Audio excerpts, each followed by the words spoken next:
Hello, this is Chris Kenworthy with Mastering Color Grading in After Effects. In this lesson, we're going to look at correcting a sequence.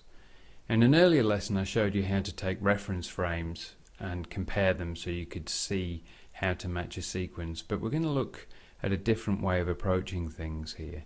If you just watch through this clip, there are 3 clips, walk 1, walk 2 and walk 3.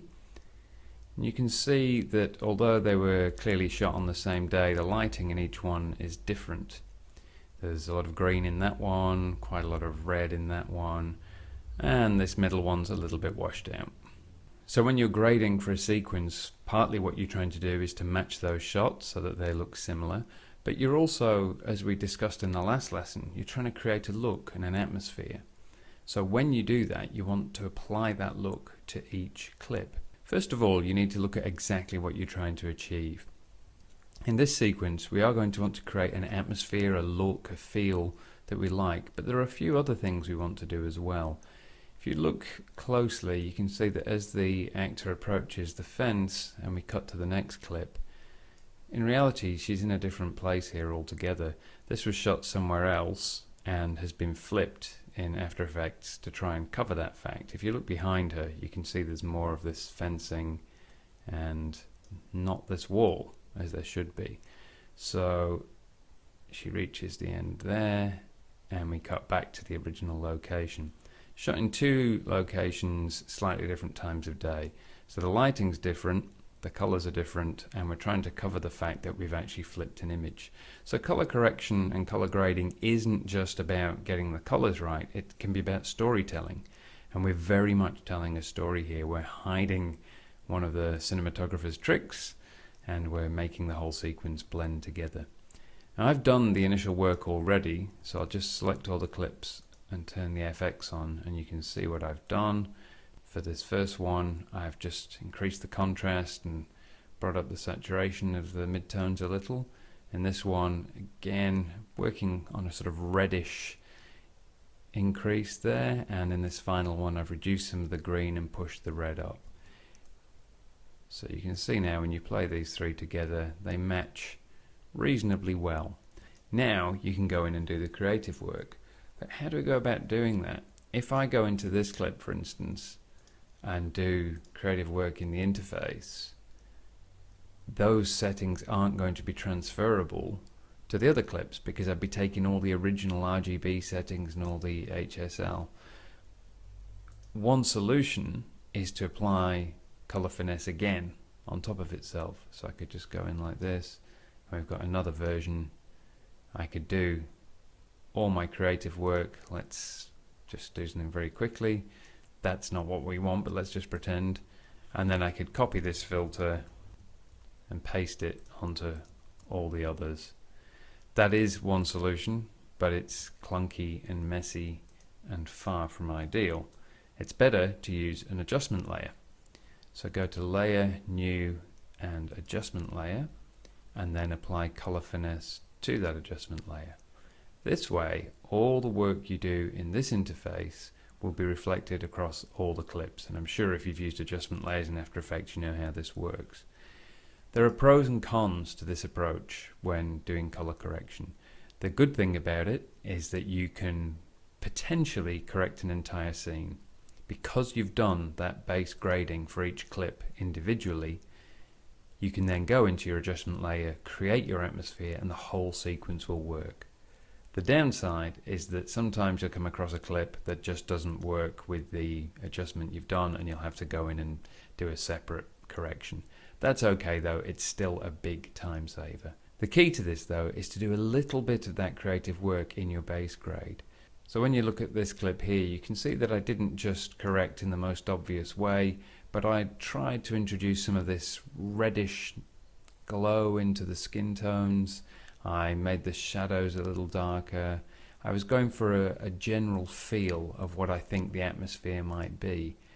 The same in the first clip, I've pushed those reds up a little, I've crushed the blacks. In the final clip, same sort of thing, there's a reddy, magenta-y hue to it.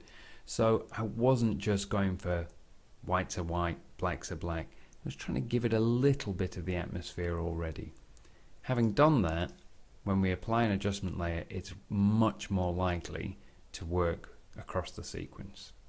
So let's just go in here and say what would be a good frame to use.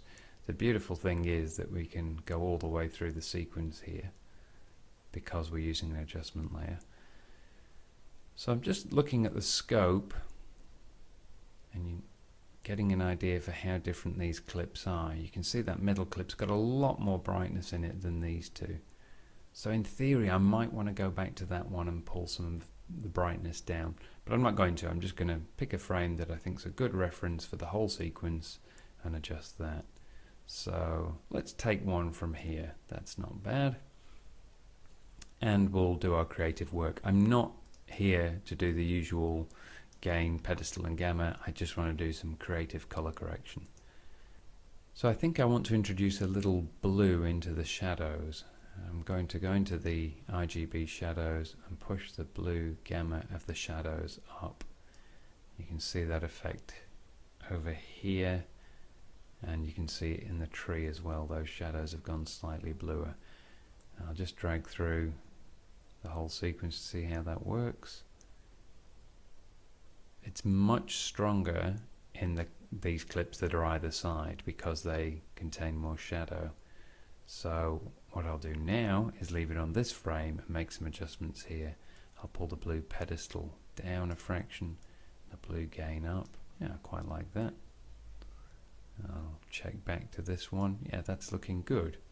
Now I'm going to have a look at the highlights and see what we can do with that green in the leaves. Just going to push the gamma up there, and that's changing those leaves quite nicely without affecting too much else. Just going to look through the rest of the sequence.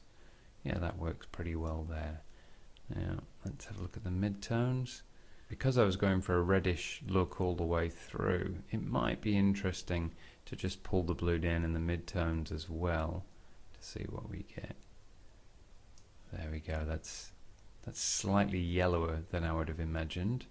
So I'm now going to go to the master and take the red gain up, the red pedestal down just a fraction. So this is the usual sort of creative work. I'm balancing one idea against another, and it's very free and experimental, but I can see how it works across the whole sequence. And there, now I'm happy with that. I'm just going to click OK.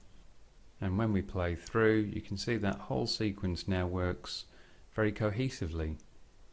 It looks as though it was all shot at once, and the atmosphere we've created, this sort of greeny, reddish, purpley glow, everything's glowing and dreamy. It works all the way through. I couldn't have achieved that so quickly if I'd been copying the filter across and using reference frames. The adjustment layer makes that much, much faster. And the beauty of the adjustment layer is if I come into this middle clip here and decide I still think those highlights are too bright, I can just go to the original clip and change them. So I'm going to go into the master there, pull the gain down, click OK, and there we go. We still have our adjustment affecting that, and we can see how everything matches up. I think that is a slight improvement. The best approach is to correct each clip individually the way you normally would, add a little hint of the atmosphere that you think you're going to create. In this case I was brightening up the reds a little, then apply your adjustment layer with the more creative work and check through to see if you need to make any changes. This can work even with really large sequences, and you can get excellent results for entire scenes.